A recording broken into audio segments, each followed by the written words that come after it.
Assalamualaikum warahmatullahi wabarakatuh kepada yang saya hormati Ustaz Muallim. Saya dan ahli kumpulan saya akan membentangkan tajuk prinsip al-mas'uliyah dan prinsip al-musawah, konsep dan aplikasi dalam pengurusan Islam. Saya, Fatin Umairah binti Abdullah, merupakan pembentang pertama yang akan membentang tentang pendahuluan tajuk ini. Saya akan mulakan ya. Yang pertama, sistem pengurusan Islam adalah lengkap dan sistematik di mana ia berpandukan Al-Quran dan As-Sunnah. Prinsip pengurusannya jelas, penyusunan dan perancangan pengurusan yang teratur, pengawasan yang menyeluruh dan terperinci, dan juga motivasi yang mempunyai asas kukuh bagi mendapat keredaan Allah Subhanahu wa Ta'ala dan tidak hanya semata-mata pada kebendaan dan keduniaan sahaja. Yang kedua, prinsip merupakan asas atau dasar yang menjadi pokok sesuatu pemikiran, kajian, tindakan dan sebagainya. Prinsip berbeza dengan kaedah dan prinsip juga merupakan sesuatu yang tetap manakala kaedah atau teknik boleh berubah mengikut suasana. Prinsip umum pengurusan Islam ialah setiap perkara adalah harus kecuali yang dilarang. Dan di samping itu juga, Islam memberikan beberapa prinsip pengurusan khusus, antaranya adalah al-musawah. Seterusnya, salah satu tanggungjawab umat Islam terhadap agama Islam adalah beramal sepenuhnya dengan agama yang mereka anuti, mendaulatkannya dengan meletakkan agama tersebut di tempat yang paling tinggi dan menjadikannya sebagai cara hidup dengan menyahut segala suruhan Allah Subhanahu Taala dan Nabi Muhammad sallallahu alaihi wasallam.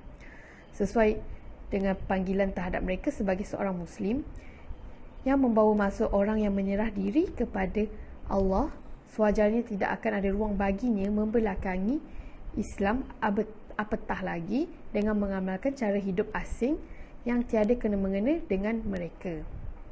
Di dalam surah Al-Baqarah ayat 208, bahawasanya Allah Subhanahu Wa Taala berfirman, "Wahai orang-orang yang beriman, masuklah kamu ke dalam Islam keseluruhannya dan janganlah kamu mengikuti langkah-langkah syaitan, kerana sesungguhnya syaitan itu musuh yang nyata bagi kamu." Dan seterusnya di dalam surah Al-Ahzab ayat 36, Allah juga berfirman, "Dan tidaklah patut bagi laki-laki dan perempuan yang beriman apabila Allah dan Rasulnya telah menetapkan sesuatu ketetapan, akan ada bagi mereka pilihan yang lain tentang urusan mereka, dan juga barang siapa yang menderhakai Allah serta Rasulnya, maka sesungguhnya dia telah sesat yang nyata." Dan akhir sekali, pengamalan Islam bukan sahaja terhad dalam soal ibadat khusus seperti solat, puasa, zakat dan haji. Soal kekeluargaan meliputi nikah, kahwin, nafkah, talak dan sebagainya.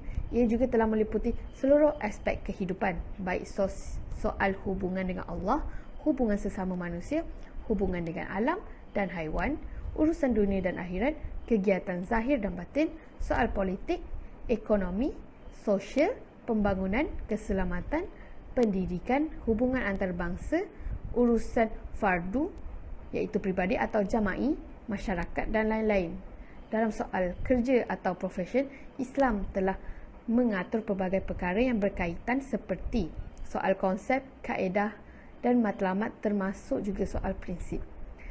Dan itu sahaja daripada saya. Sekian, terima kasih.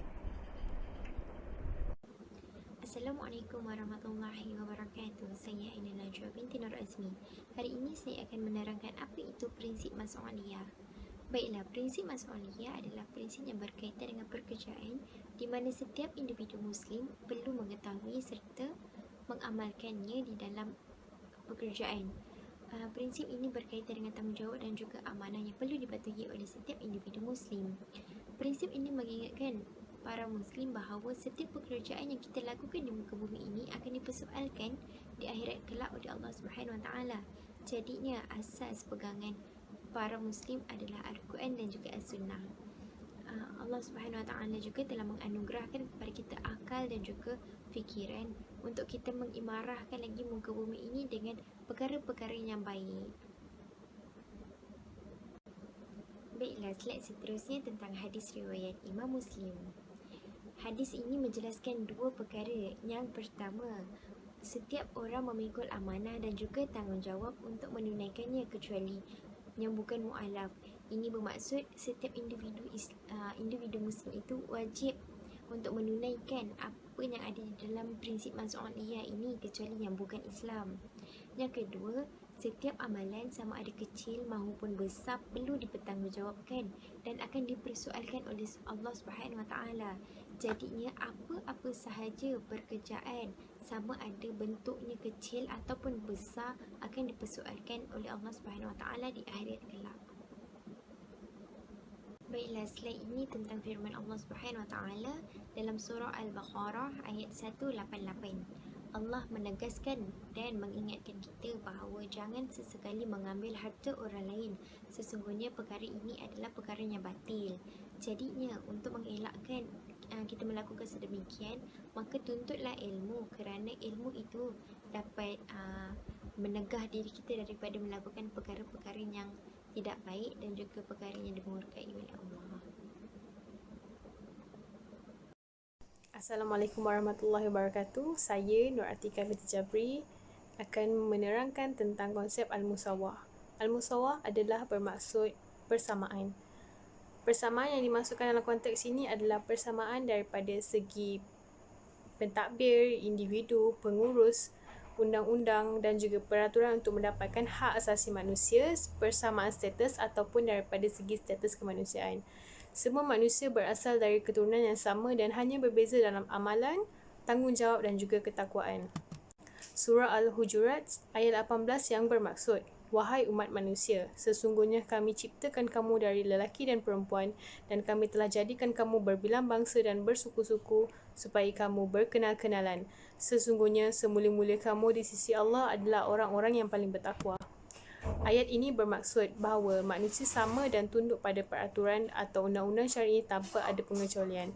Tidak ada yang diizinkan mengganggu sewenang-wenangnya privasi keluarga, tempat tinggal ataupun surat menyurat. Juga tidak boleh sewenang-wenangnya untuk mencabul kehormatan dan reputasi Islam dengan tegas dan menentang adanya sistem kasta yang membezakan manusia berdasarkan warna kulit, bangsa, budaya, kelas keturunan dan lain-lain. Sistem kasta telah mendatangkan pelbagai masalah kepada masyarakat dan telah menimbulkan kemungkinan perselisihan dan perselisihan faham yang berterusan. Oleh itu, manusia harus diberi kesaksamaan dari segi undang-undang, hukuman, tanggungjawab untuk peruntukan kemudahan. Assalamualaikum warahmatullahi wabarakatuh. Nama saya Siti Noratika binti Hussein daripada AM 1103K. Hari ini saya akan membuat satu pembentangan berkenaan dengan konsep penerapan al-mas'uliyah. Seperti yang kita tahu, tanggungjawab seorang Islam terhadap agamanya bukan sahaja untuk menyerahkan diri dan mendapat keredaannya semata-mata. Hal ini kerana Islam itu bukanlah terhad kepada ibadah seperti solat, puasa dan menunaikan zakat dan menunaikan haji semata-mata. Tetapi ianya juga merangkumi dengan hal pekerjaan di mana setiap tanggungjawab, amanah dan setiap perbelanjaan yang dilakukan di dunia akan ditanya di akhirat kelak. Salah satunya adalah prinsip al-mas'uliyah yang menuntut setiap Muslim untuk bertanggungjawab dan amanah dengan setiap pekerjaan yang dilakukan dan akan disoal di akhirat kelak. Setiap Muslim perlulah mengikut profession yang telah ditetapkan dan mengikut hukum yang tidak bertentangan dengan syarak.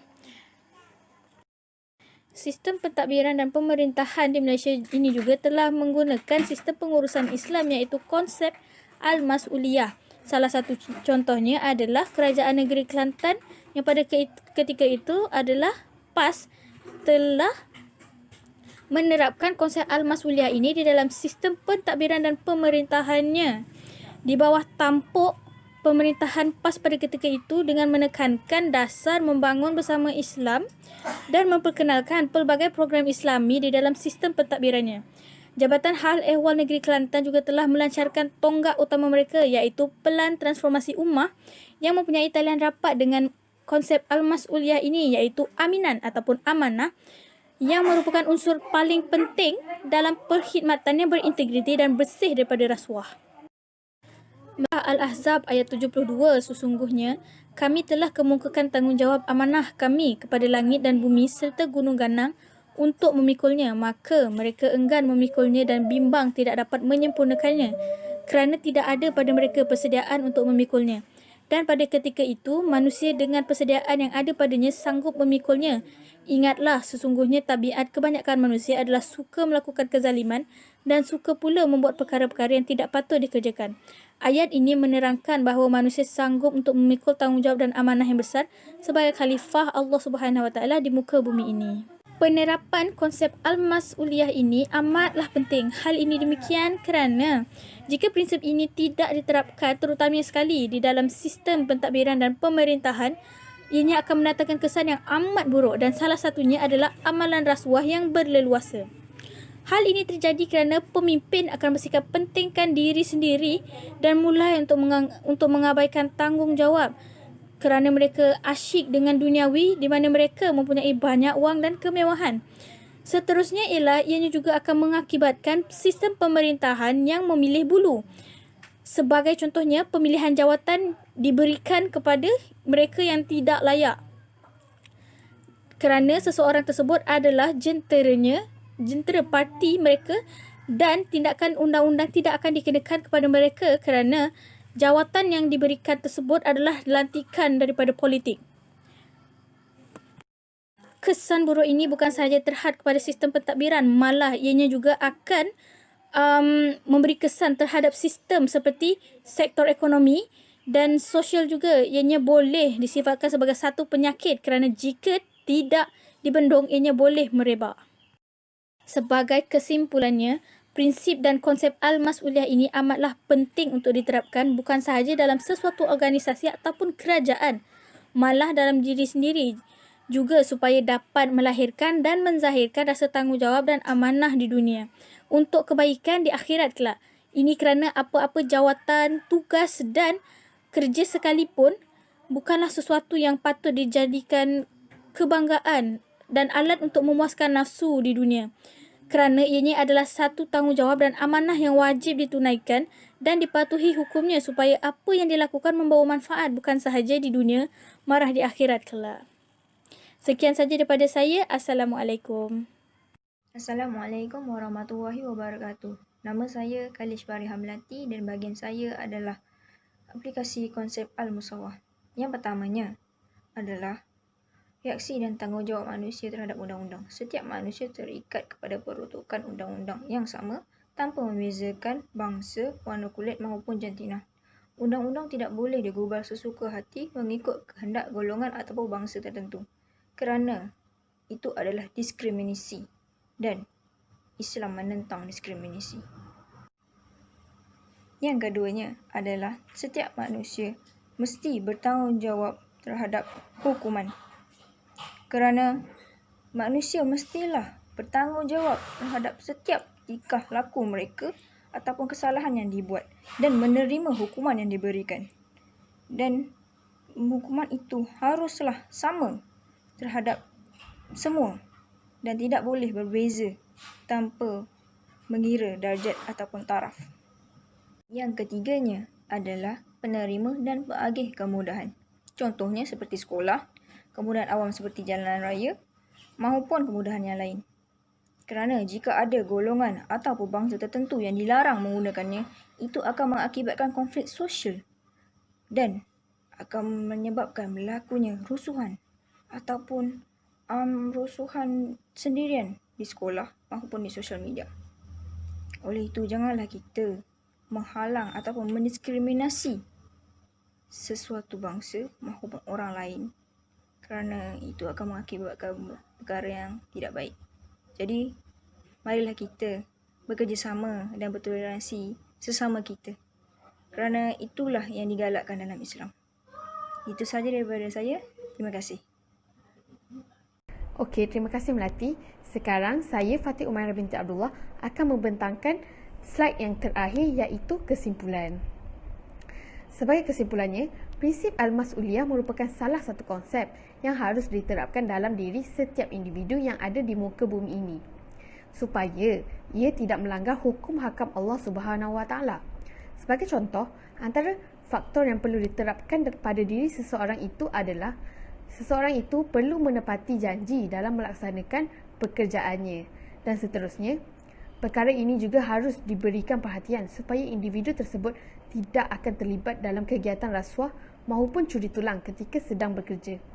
Selain itu juga, di dalam prinsip al-mas'uliyah, seseorang individu haruslah mempunyai kepakaran dan juga mempunyai ilmu yang mencukupi dalam sesuatu bidang supaya kegiatan-kegiatan negatif akan berkurangan di dunia ini. Manakala, kesimpulan bagi prinsip al-musawah pula, ia merupakan prinsip pengurusan Islam yang melambangkan Islam itu adalah sejagat dan juga sistemnya. Pendekatan Islam tidaklah hanya berlandaskan warna kulit, keturunan, penambahan atau pengurangan dalam kata-kata. Sekian, itu sahaja dari saya. Terima kasih.